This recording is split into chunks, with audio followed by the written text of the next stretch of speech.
Hi, everybody. Welcome. I want to thank you all for coming today, and I want to thank Michelle for helping to set all this up, and for, I think she paid for pizza. I didn't pay for the pizza. Endpoint security. All right, Endpoint Security. Thank you, Endpoint Security, for the lovely pizza. Hi, everybody. My name is Collin Fagan. I am an Agile technical coach here at Intel Security, for those of you who haven't met me before. And being a Agile technical coach, I normally talk about how to write your programs better, how to split up stories, all kinds of things that have to do with programming and all those hard skills. But today I'm going to talk about something that is just as, well, just as successful, just as responsible for the success of the teams that I was on, besides hard skills, and that's soft skills, teamwork. Because it turns out that soft skills are actually kind of hard. And us in the computer science industry aren't known for our social skills normally. So today we're going to talk about teamwork for the Agile team. And why? Well, it turns out that Agile software development requires teamwork to succeed, right? Communication happens so much more often on an Agile team than it does in a traditional waterfall team, right? That things are, what are we doing today? How are things going? What can be done? Feedback and adjustments are essential for success. So every time we have a retrospective, we have to be able to talk to people about what went wrong and what mistakes were made. And finally, goals need to be understood by everyone. The goal for whatever your Agile team is doing right now, everyone's got to be on track.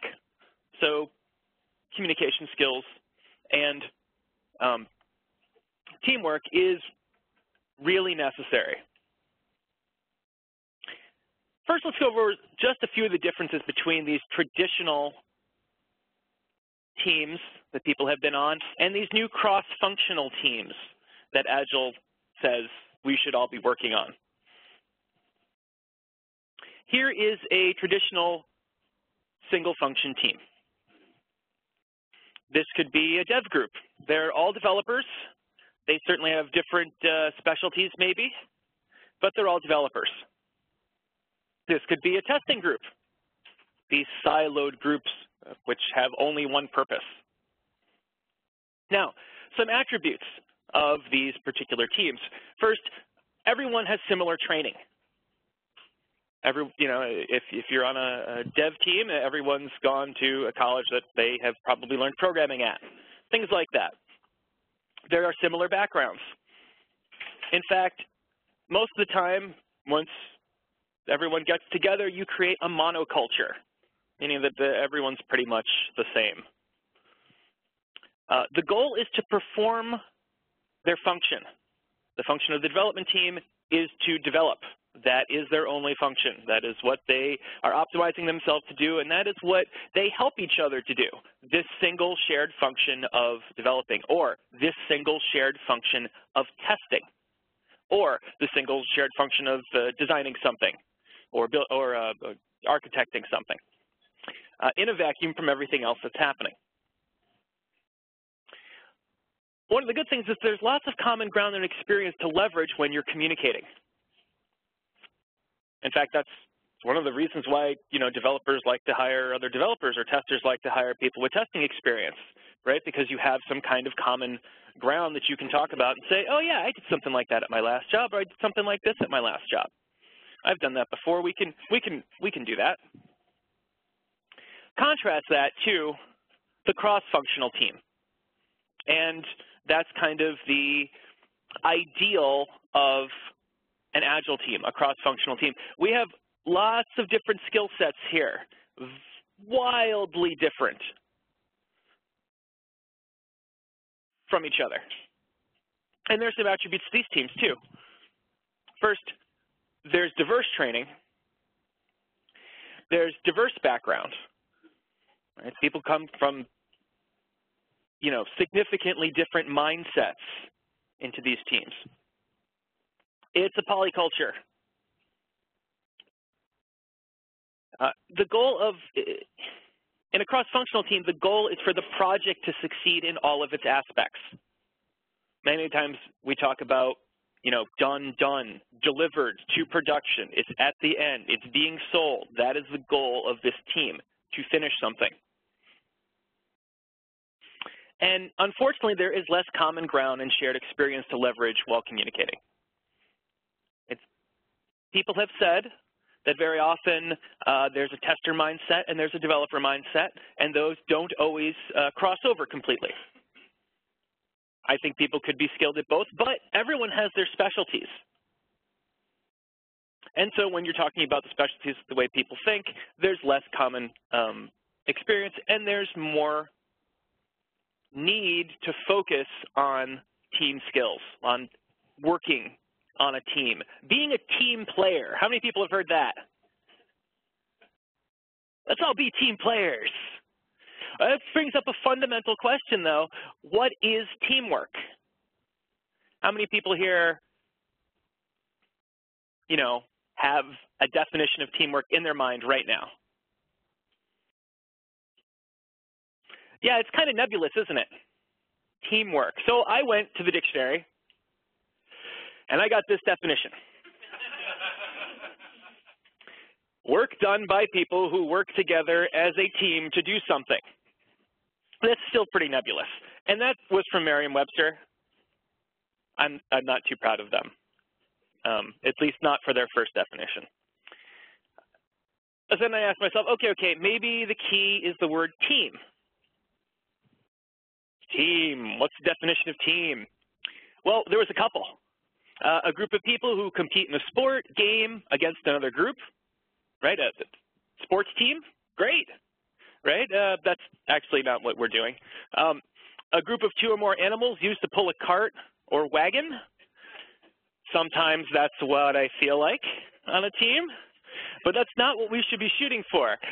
The last one, which is even close to us, is a group of people who work together. So teamwork is work done by a group of people who work together, and a team is a bunch of people who work together. Work done by a group. So that's kind of confusing. And these are all real definitions. I got these, from real dictionaries. We need a better definition. We need a definition that everyone here can understand and cling to as we try to talk about how things are different in our new Agile teams. And here's the definition that I really like. Work done by several associates, with each doing a part, but all subordinating personal prominence to the efficiency of the whole. There's a lot in there. It's emphasizing the team over the individual. Subordinating personal prominence to the efficiency of the whole. That kind of means on an Agile team, if we're really doing teamwork, sometimes I'm not going to operate at peak efficiency because my effort needs to go into making the whole better, optimizing for the whole of the team, not optimizing maybe for my own personal performance. So given the diversity of the group, what cross-functional, what can cross-functional teams do to work better together, right? We've got these cross-functional teams. It used to be that, if you're a dev or a tester, just being the most spectacular person at your job was how you showed everyone else that you were a team player, right? I am the most fantastic tester in my group. I'm the most fantastic graphic artist in my group, right? And I tell other people, other people are like, oh, hey, how'd you do that? And you become a leader, and the teamwork is I help other people with that thing. But now we have a cross-functional team. And so a developer is supposed to help a tester, and the designer is supposed to help the developer. It's completely different. First thing about a team, if you have an identity as a team, if you're a group, hopefully that lasts for some extended extended period of time, you need to talk about we, the team, us. Use we, us, and the team in communications outside the team. Because we really want to give everyone in the team a feeling that we're in it together and that no one's being singled out. So we understand you want this new feature.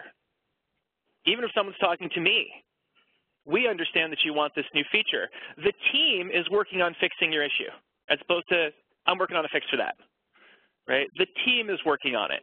I'll get that for you. The team will do that for you.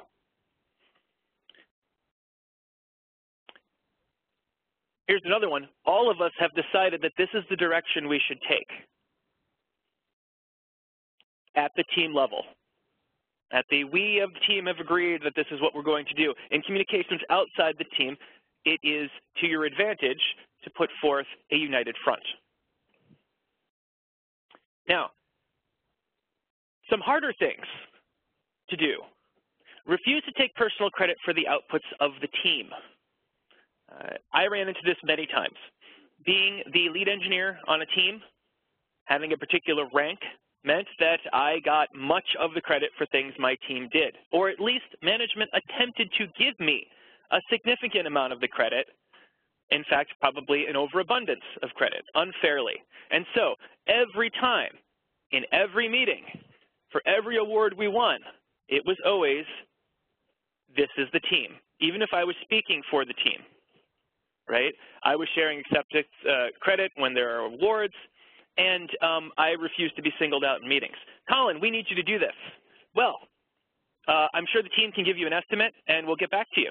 Well, no, but Collin, what do you think?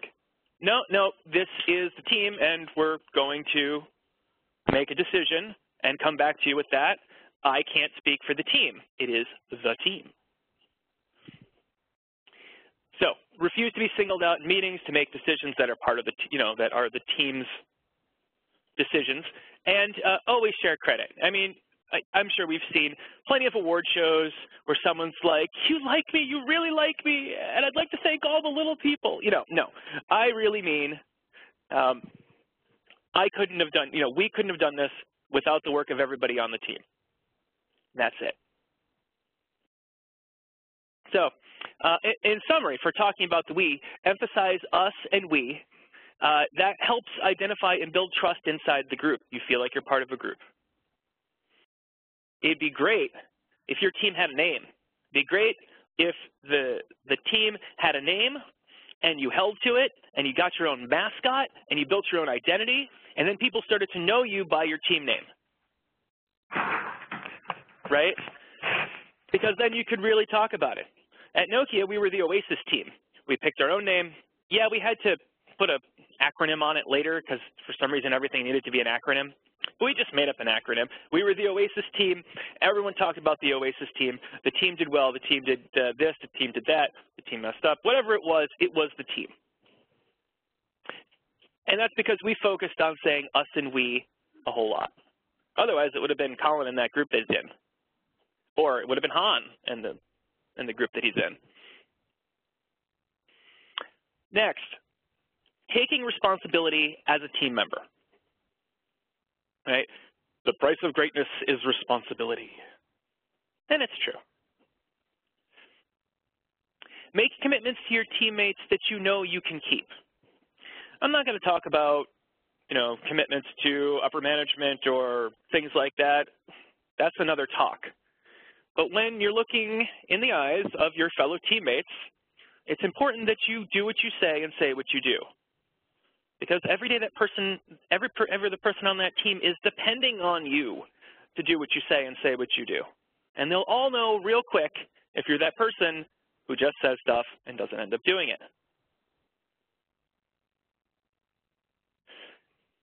Another important aspect about taking responsibility is personal responsibility inside the team. To the outside world, right, it's the team's problem. But when you get down into a room and the team is having a problem because something you did, you need to immediately and emphatically apologize. I messed up on that one. I'm sorry. Let me fix it. Taking personal responsibility for the contributions you put into this team.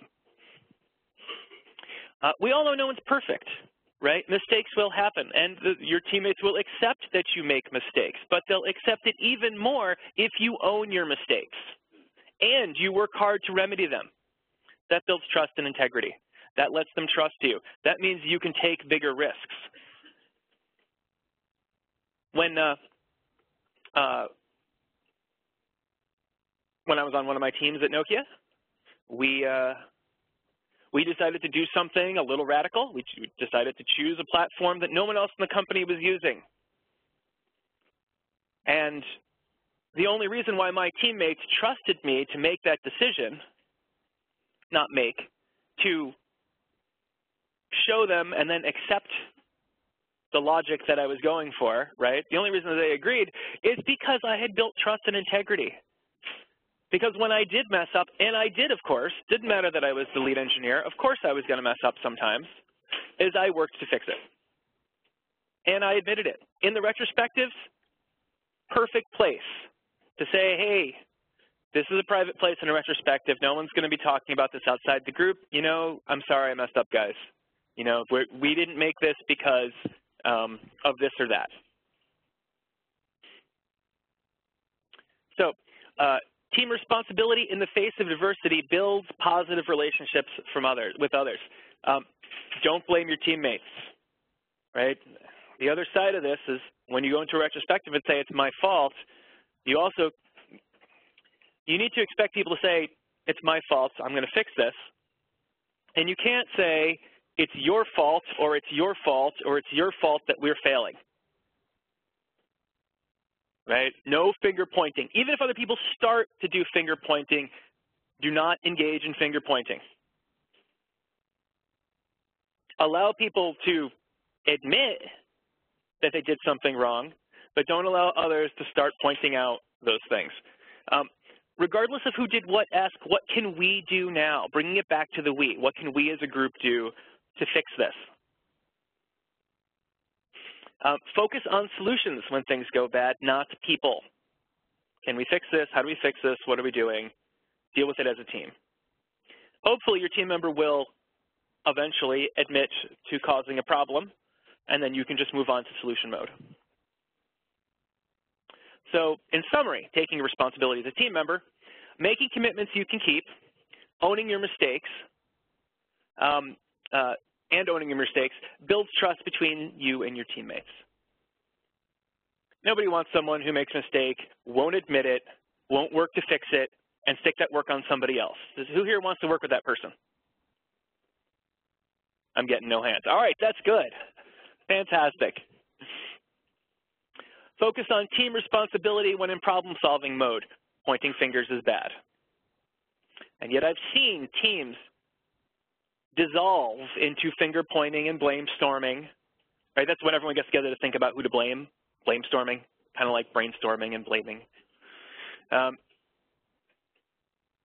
it never produces anything. It's just wasted effort. So, also, when we're talking about these things that you can do in your team, it's important to lead by example. We can't, other than the situation that I'm in where I'm attempting to show you these things, we can't convince people to act differently. Right? Not in your team. You can't force someone to be like, you have to be nicer, and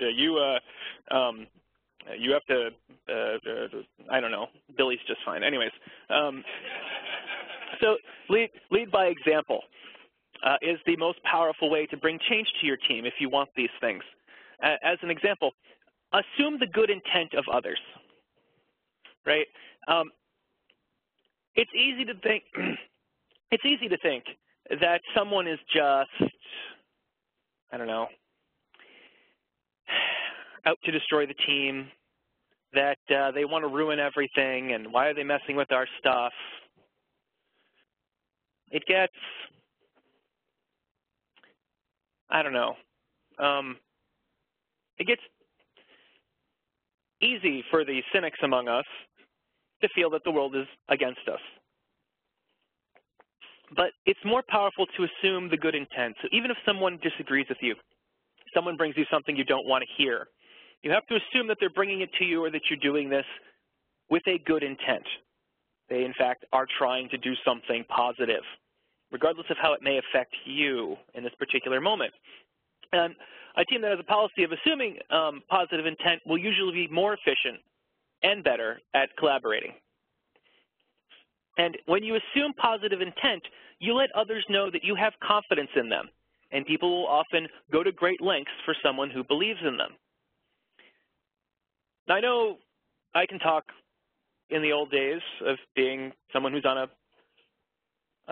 siloed development team, working with a bunch of developers, and then there was a siloed testing team. I don't know if other people have been in this situation, but there was some animosity between those two groups, right? There was tension. We're just trying to write code. They're just trying to find bugs. I don't want to find bugs. I don't want anyone to find bugs in my code. My code's good. And yet we had to assume on both sides, it would have been best to assume the good intentions. My assumption is not that the tester is trying to waste my time and bring up things that don't matter.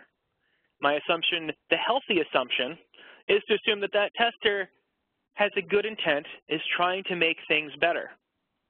Also, on the tester side, it would be great to assume that the developer isn't lazy, or any other word you might assign to them, and that in fact their intentions to building quality software are good. This also happens in a cross-functional team, especially because if you're on a team with a tester, right, there's a developer and a tester, those two could still have these issues of not assuming that the other person has a good intent, right? So let's assume good intent until something proves otherwise. And very rarely have I ever seen anything that turned out to actually be malicious. Did it happen? Okay, I can say it did happen. But it's by far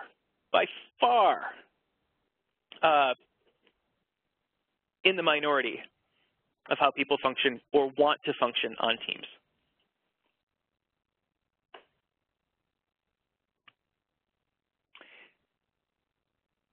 Another important step, especially in a cross-functional team where you have a diverse number of people, is to try honestly to see things from the perspective of your teammates.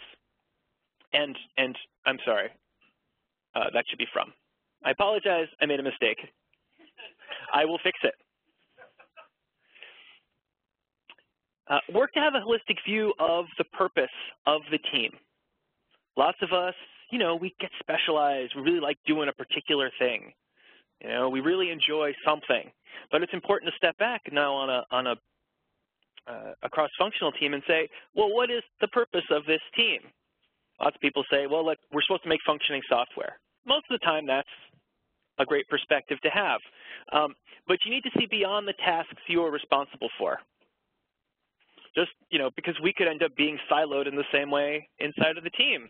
All I do is programming tasks, and I'm just moving my tasks to the end, and I don't care about what happens afterwards. No, the point of the team is to do something, and the tasks you're responsible for are supposed to contribute to that. So, am I making things unnecessarily harder for my teammates? From their perspective, am I doing things to make their day worse? Who wants to work with someone who's going to do stuff to make their day worse? Nobody. All right, great. Can this be simpler and more effective for all of us? Great question to ask during the retrospective to show that you understand what's going on with this other person's job and that you know, intending good things and attempting to help. As an example, can this be simpler and more effective for all of us? I was the lead engineer over at Nokia and on my team, and we had a dedicated tester, black box tester, not a programmer at all, and they were very good at their job. But I realized that they kept doing things over and over again that wasted their time. The right thing for our spectacular tester to be doing was testing, right? At least that's what I thought. I mean, he should be more effective. Instead, he was spending hours and hours putting together something they called a test matrix. I don't know if anyone is familiar with the test matrix here, or if they've or if they're called something else, but it's basically a list of all the tests that could get run and when they were introduced and against what versions they're going to be run. And I said to myself, that is a waste of time.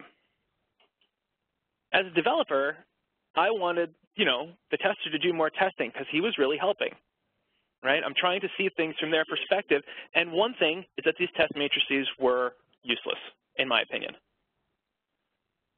But people required them. So what did we do?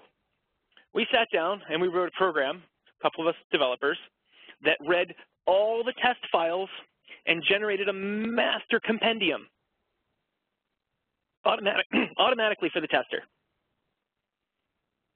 The files got checked into a source control thing, it got compiled, posted on a website, anyone could look at it whenever they wanted to. And so now our two testers, never had to mess with it again. They could focus only on one thing, writing tests, which is what we needed them to do. More than anything, that's what we needed them to do. And us developers couldn't have gotten together and done anything to help them if we didn't try to see things from their perspective. So these test matrices that everyone was so concerned about, guess what happened once we fully automated that system? Nobody looked at them ever again.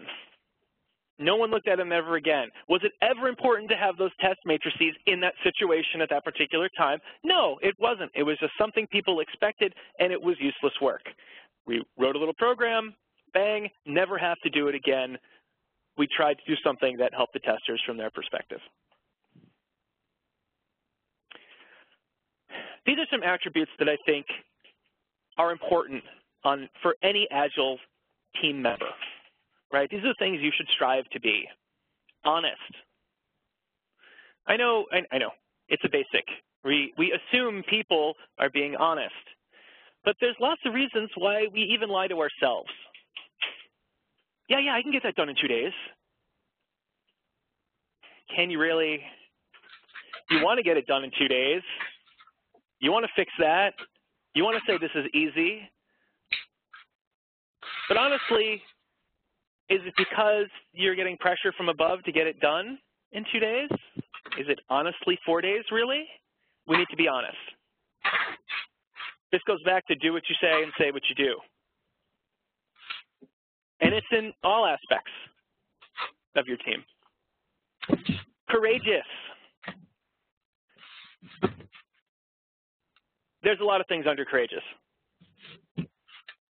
Mostly they involve doing things that normally are outside your comfort zone. So first, raise concerns. If there's a problem, we need to talk about it. You can't let 3 retrospectives or 4 retrospectives go by before somebody even brings up the fact that something is a problem. You might not even be able to solve it in the first retrospective you talk about it, but you should at least be courageous enough to raise the concern and let somebody know that it's a problem. Try new behaviors. Agile's forcing a lot of change on us, is requiring a lot of change of people. And all that we ask is you try some new behaviors.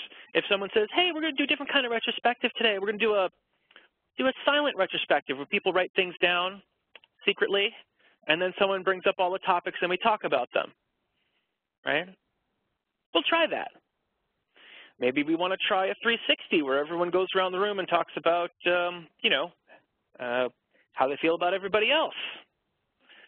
You have to be courageous to try something like that, right? Test-driven development. Try something new, right? Try something. Welcome feedback.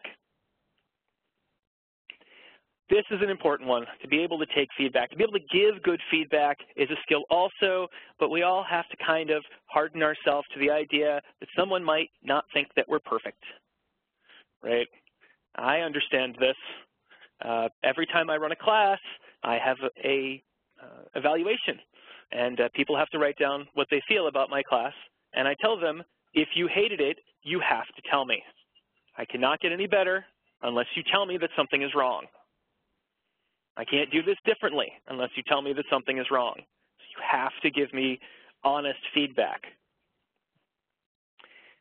And you kind of have to welcome it and take it, take it on the shoulder and be, I'm tough enough, I can take this. demands transparency. Why are we doing this again? What are we doing? Why is this important? Who said this is important?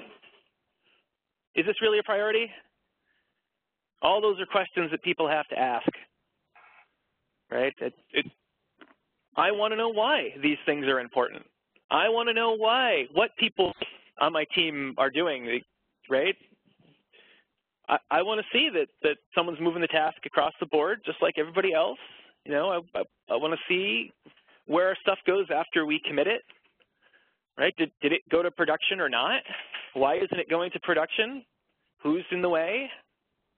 Right? Why aren't we succeeding in this or that? Transparency. What's going on?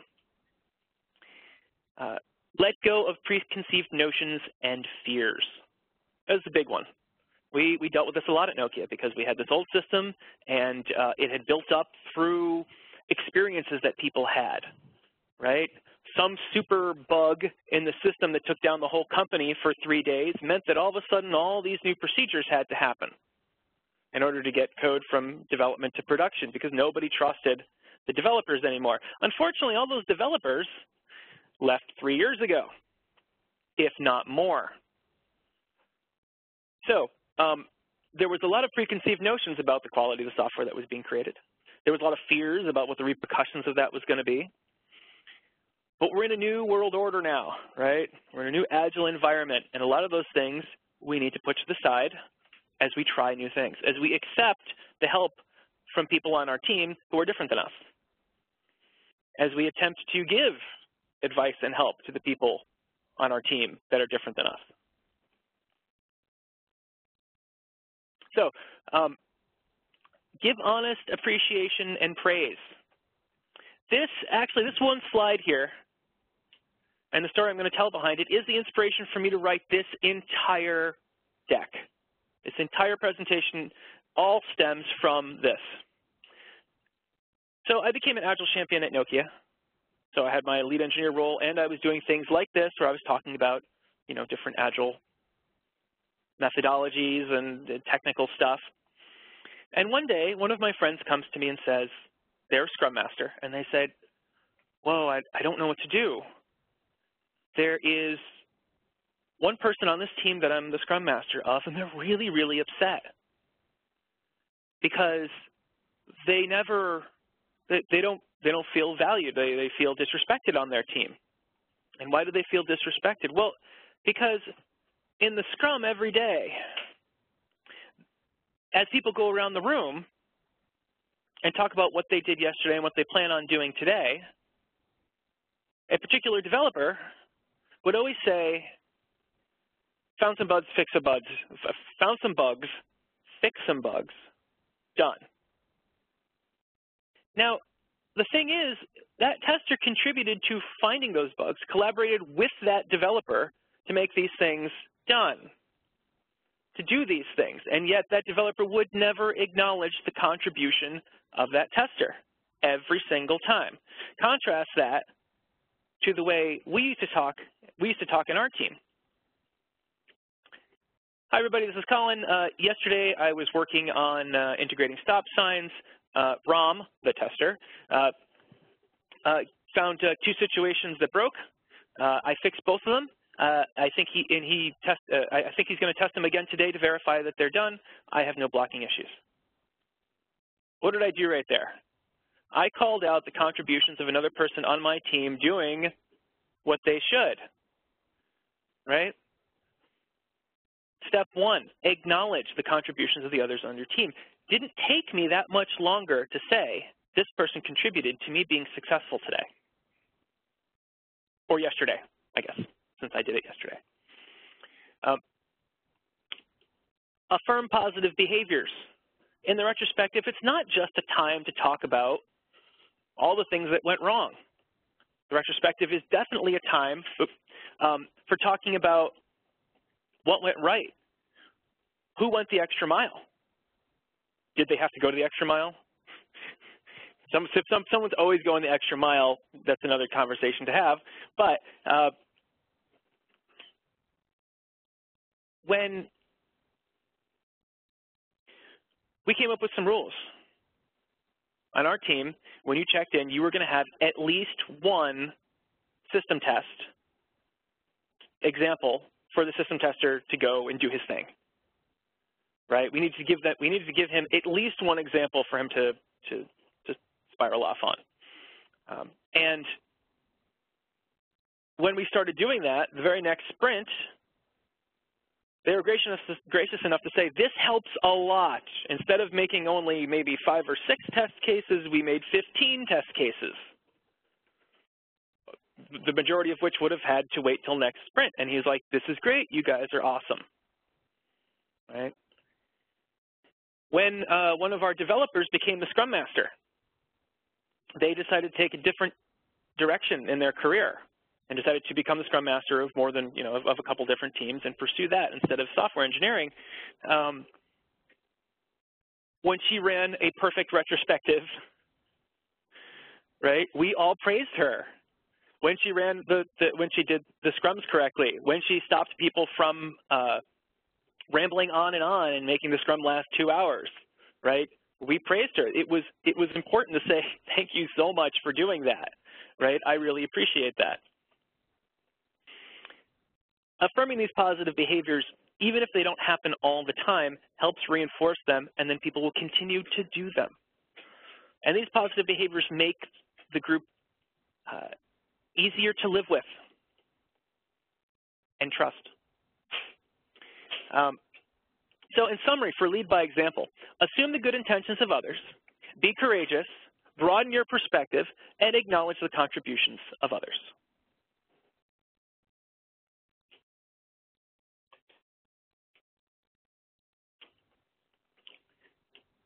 This is important because it runs against the grain of everything else at a company. Absolutely. In fact, it runs against the grain of cultural norms in many cultures. It runs across the grain lots of places. But what's great is that inside the team, you're safe, right? That's a safe area where people can talk about all kinds of things and treat each other the way they want to be treated on the team. It's important to treat people as equals inside the team. You're all team members. Certainly you have different experiences in different things, but that's not the point. I'll go back to this. When it didn't matter that I was a lead engineer and the person whose position was the tester was only a senior tester, it didn't matter that I outranked that person. In the team, I had to make sure that we communicated as equals. I don't outrank them. I don't get to make that decision more than anybody else does on the team, right? We all get our say. It's important to let the group adopt structures that best reflect their values and serve their aims. Just because someone is the lead or the most senior person doesn't mean that they're qualified or willing to be the Scrum Master, nor should they be forced into that position.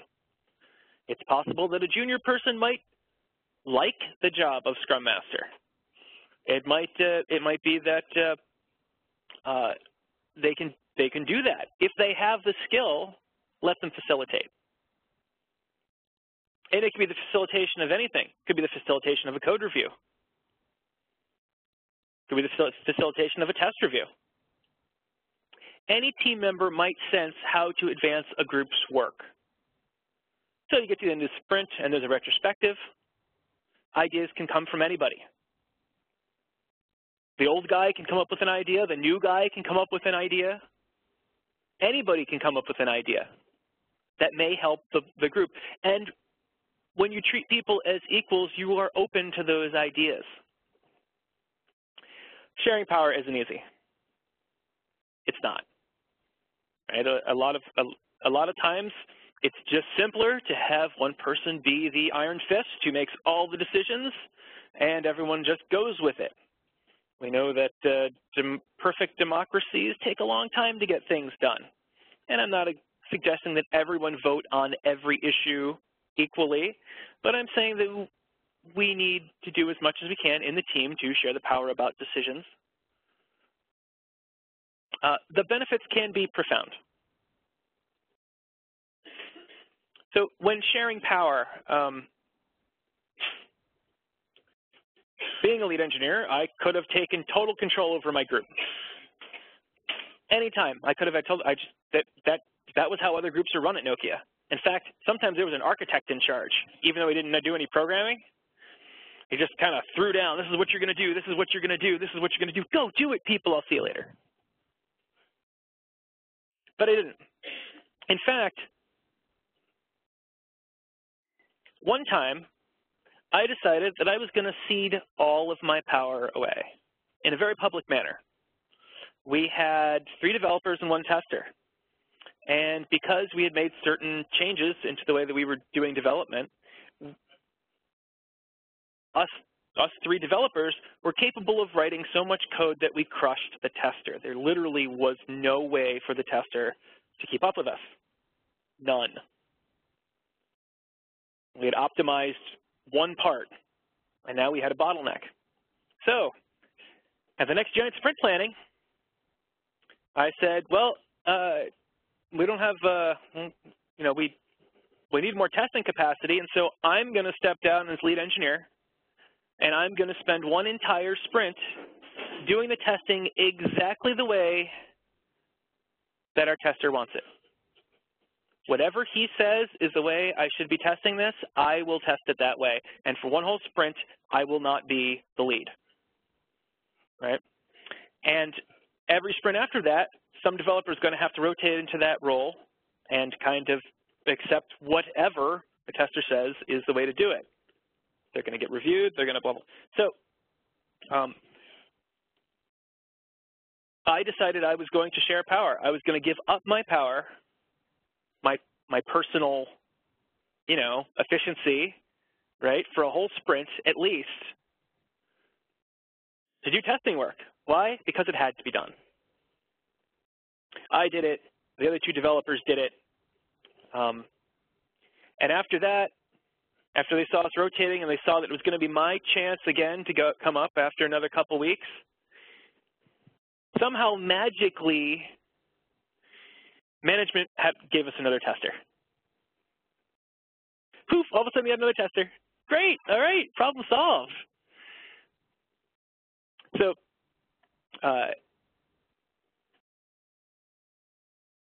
do you think that tester felt about me saying, I'm going to do whatever you want to do, and committing to that? Did I earn their trust? Yeah. Does that person now know that I have their back? If there's trouble, I have your back. I am not going to abandon you, right? Those are the kinds of behaviors that build a team that can function quickly. Trust. It's essential. Let anyone be right, because everyone has a piece of the truth. This going back to, we can't have any kind of, can't have any ageism. Oh, new guy doesn't know what he's talking about. Oh, that old guy, he did mainframe stuff. What does he know about Java, right? Can't have either of those extremes. Can't have, what would the tester possibly know about this algorithm? No.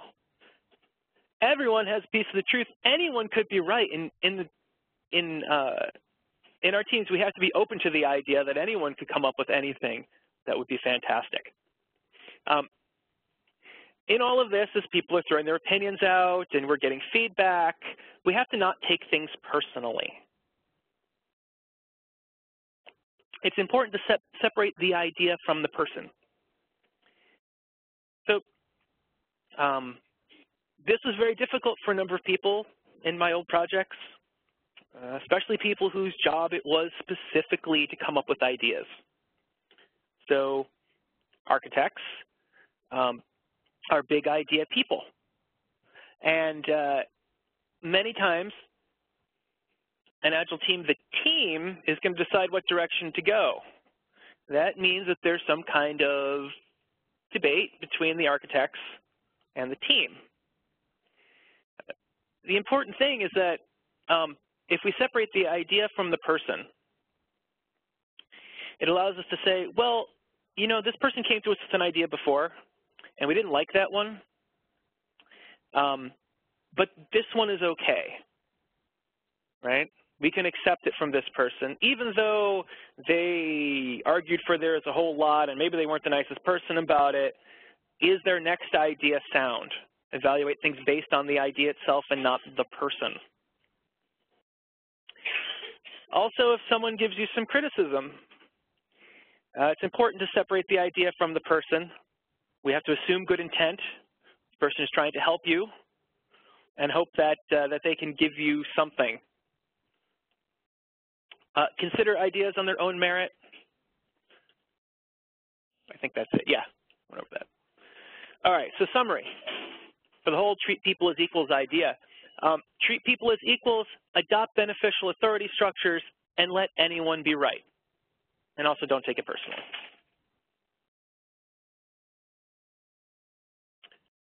So this is difficult. This happens quite a bit. Well, with more talking and more, it used to be when we were siloed, the people who argued were managers, right? That's how it was, because people didn't really directly, you might get a snippy email back and forth about things, but then you just escalated it and the managers would argue about, who was right and who was wrong. But in a cross-functional team, especially talking about all kinds of things like, what could you do better? What did we do wrong? It's important to understand that we need to avoid arguments. Now, Dale Carnegie has a lot to say about this, right? A person convinced against their will is of the same opinion still. You can't win an argument. You can't, because if you lose it. And if you win, you lose it. Why? Well, suppose you triumph over the other person and shoot their argument full of holes and prove that they are non-compos mentis, they're an idiot, right? Then what? You feel fine, but what about him or her? Have you made them feel inferior? You have hurt their pride, and they will resent you, and they will resent your triumph. Do we want resentment inside of our team? No. So we need to avoid having real arguments. And I admit, I am not perfect at this. I have probably had arguments with people that I shouldn't have. I probably was way too enthusiastic about my idea and knew that it was the right way to go. But this still applies. We should avoid arguments. Now, a disagreement is not an argument. Two people can have a difference of opinion. They can talk about those things, and it's not an argument. You know when it's an argument, though, because it starts to get loud. Did someone say personal? So it starts to get personal. That's true. So instead, let's focus on the disagreement half first. Okay? We should welcome a disagreement. This is an opportunity for someone to help us before we make a mistake. That's the best way to look at it. Right? And if these things don't turn into arguments, then it can be positive. Right? Retrospectives are a common place for these things to happen. And disagreements happen, especially if we violate some of the other rules and start pointing fingers and then whose fault it is. We can find ourselves in lots of dangerous, high emotional situations. Arguments are destructive. Disagreements can be productive. So we disagree on how to achieve some goal. At least we both know that we have the same goal in mind. And there's something we can work to. People start arguing because they don't think someone has the right idea. Start to get loud, it starts to get personal. Oh, you're an idiot. Oh, you're so-and-so. I can't believe you think this. How could you ever believe that? Badness. So the first thing is distrust your first instinct. Because most of our first instincts are very defensive. In a team, during a retrospective, during a design meeting, during a planning meeting, any of these things, people have to put forth their opinion. And the first thing that happens when that opinion meets any kind of resistance is that you may want to be defensive, right? I think that story is a 3. Oh, how could that story be a 3? That's like a 0. It'll take you 5 minutes. Take a breath, right? Your first instinct may not be you at your best. It may, in fact, be you at your worst. And we don't want to let that happen because it can damage the relationships around other people. So hold back and be patient. First listen, and then listen longer. Well, Bob, why do you think that this story is a 0? And then we listen to what Bob has to say. Now, some people will never finish. I understand. If you let them, some people will never finish. There are, problems with that. A really good Scrum Master or someone who's facilitating the meeting hopefully will help you to time box these things. But in general, to avoid an argument or to de-escalate an argument, you want to listen more and let them finish. Don't resist and debate until they're done with whatever they were saying. It's very important to look for areas of agreement. Now, it's possible that you're on polar opposites and there won't be any room at all on anything to agree. Let's hope that doesn't happen. But in most circumstances, we should be trying to find as many areas of agreement as possible.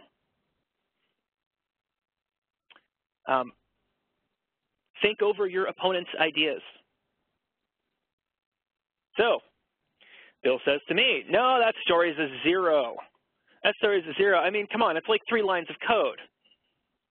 What could possibly, why is that complicated? Okay, I've listened to him. I'm considering it. It's 3 lines of code, right? This has to be done carefully. Sincerely thank them for their interest. The important part is sincerely, right? Something like, yeah, thanks, Bob. It is 3 lines of code. Let me think about that. What you've done there is you've acknowledged what they've said.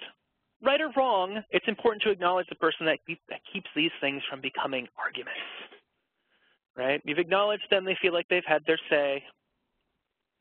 Consider that they could be right. I'm going to consider that it is only 3 lines of code. Maybe it is. But then you got to focus on the facts.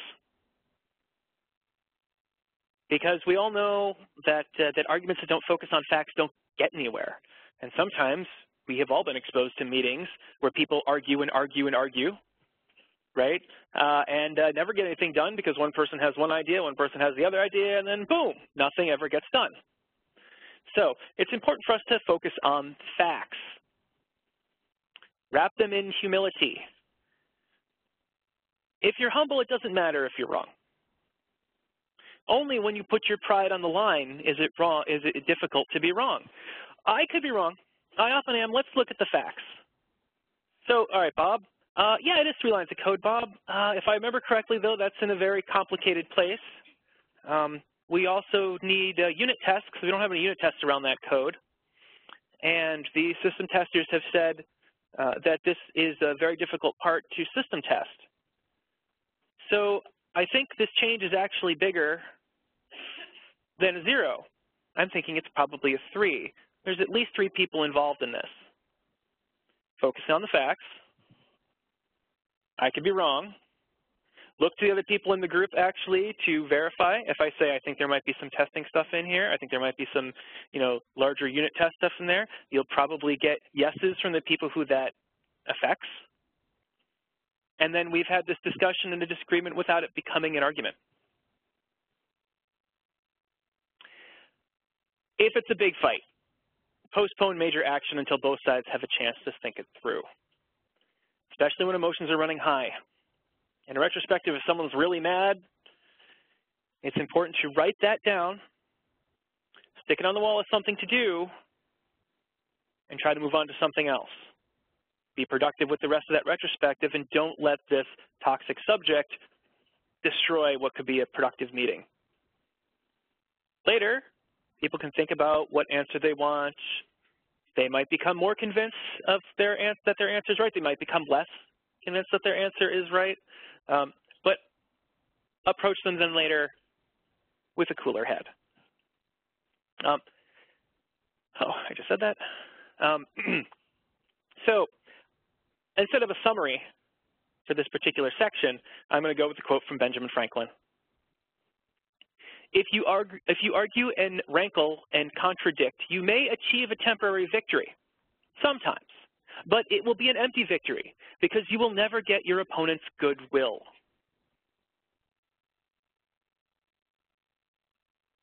So let's avoid arguments. Let's instead focus on behaviors that engender goodwill from the people on your team, because they are going to be the most important people that you work with. In fact, probably the most important people to your daily life at work.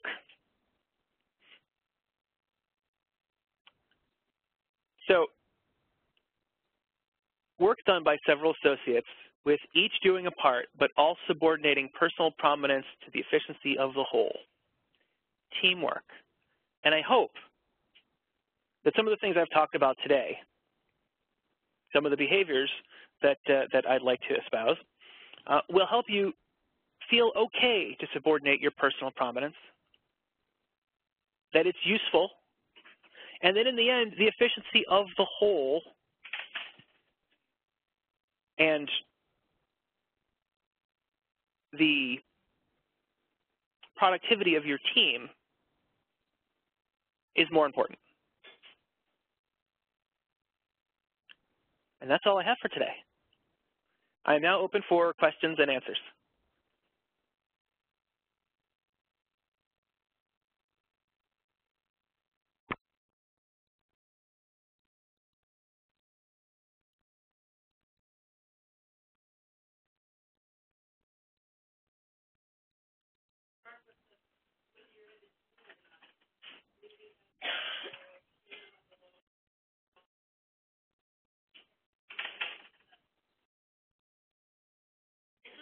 So for the people on the phone, there was an observation made that these are attributes of grown-ups and not necessarily something specific to Agile teams.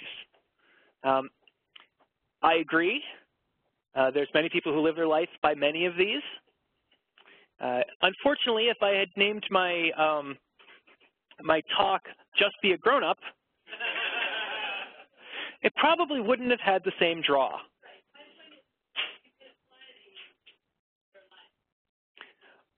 I agree.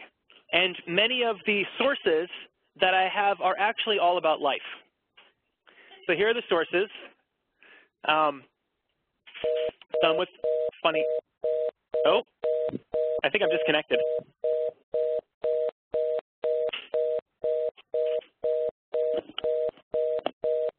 I got a busy.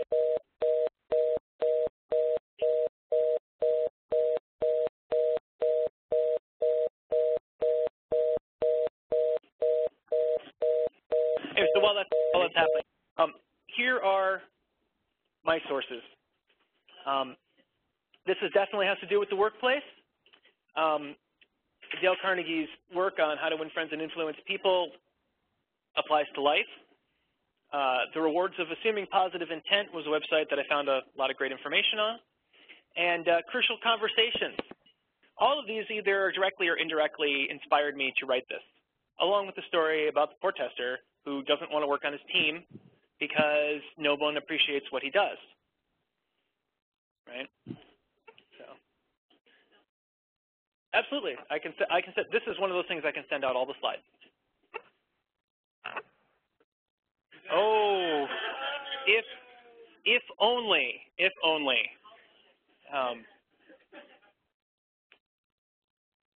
Any other questions? Yes.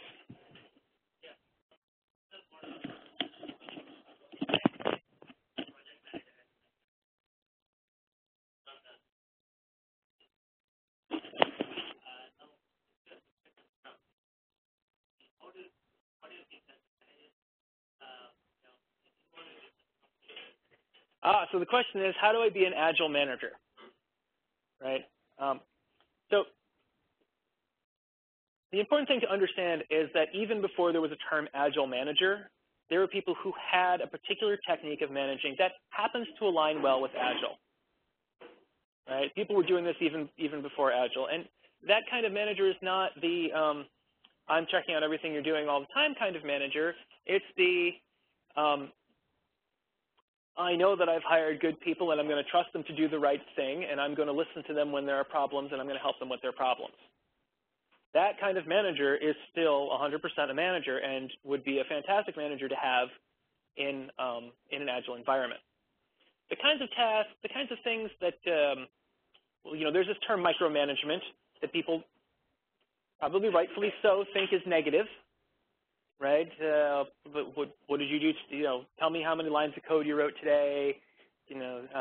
Every 15 or 20 minutes saying, hey, how's things going? Or show me your progress, right?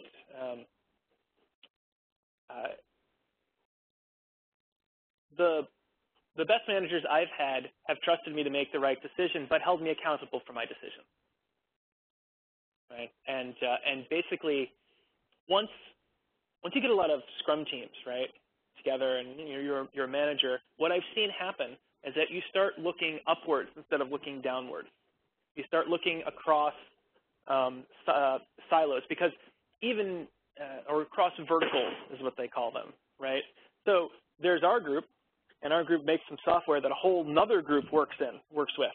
And we were not in the same release train or cadence or anything because it's a whole other division of the company. Now these managers are like, well, now all the problems I used to have in between people on the team, since those are being mitigated by the Scrum Master, now it's all about these two big teams and how are we going to manage the communication and make sure everything works right, and those kinds of things, while still helping all the people below you to become better at what they do, right? Because there is that whole side of being a manager, making sure everyone gets their training, that everyone's career path is going in the right direction. All those things still stay,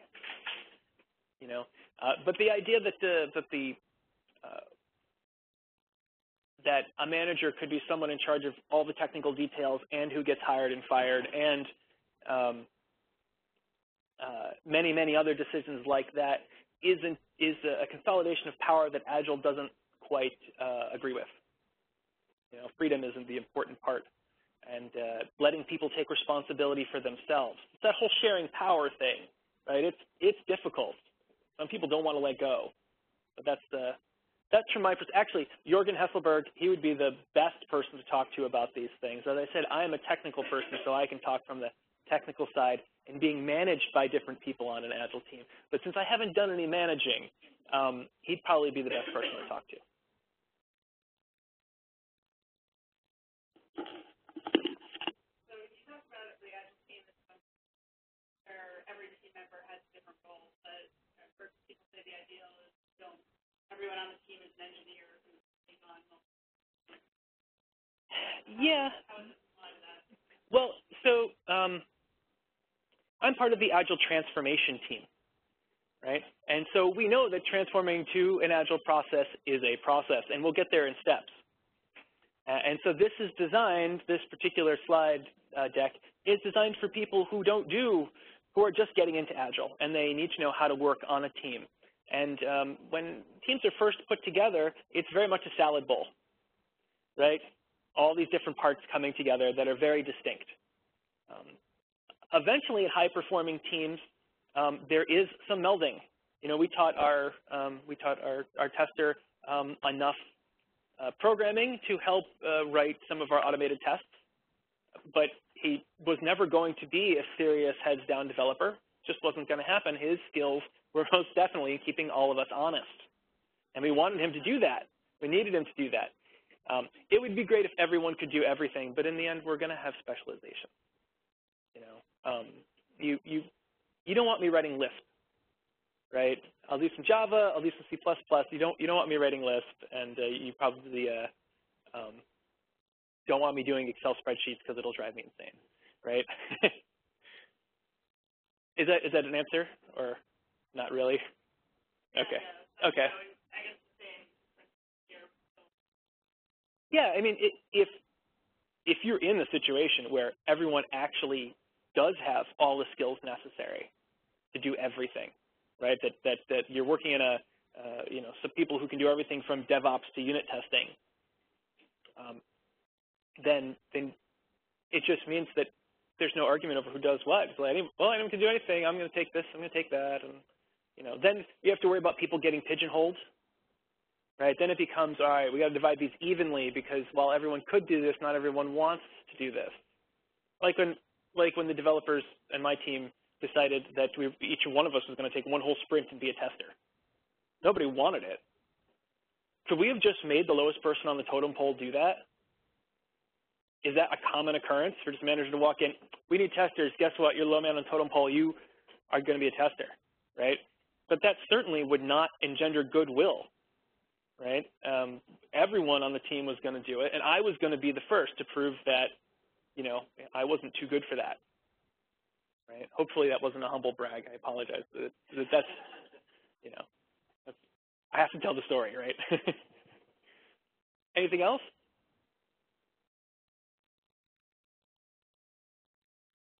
Great. Thank you, everybody. Thank you.